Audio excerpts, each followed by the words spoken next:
I am going to demonstrate for you Inverted Lotus, or Urdhva Padmasana, which is lotus and shoulder stand.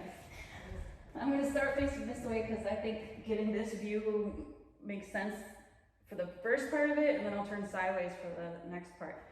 So shoulder stand is, legs go over. This is plow, and get your legs up. This is shoulder stand.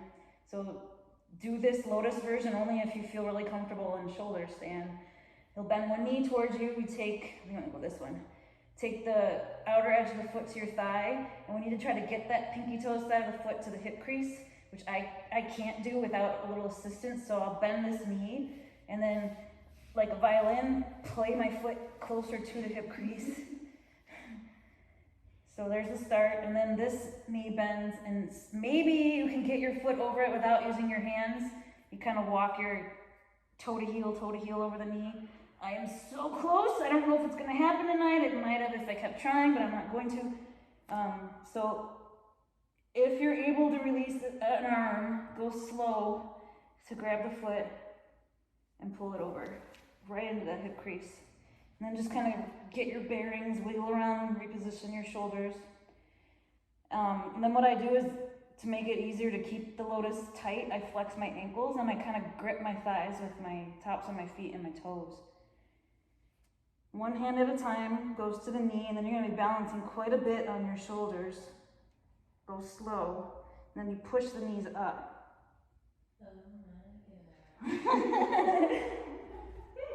So I think from the side, what's easier to see from the side is from the point. Let's see if I can get in there, just like this. Oh yeah, okay. I think okay. So hands up was easier to see from behind, but the knees go about up to the hips. What else from the side? Try to straighten your back best you can. Have as little hunching in it as you can. Coming down is easier to. So try, if you want to, you can go into embryo. I don't know if it's going to happen for me tonight. You'll wrap your arms around your legs. I'm only going to go with one. And then you clasp your fingers. So you can do that instead of Padmasana. If you don't want to do that though, you'll just take your forearms down and push down hard.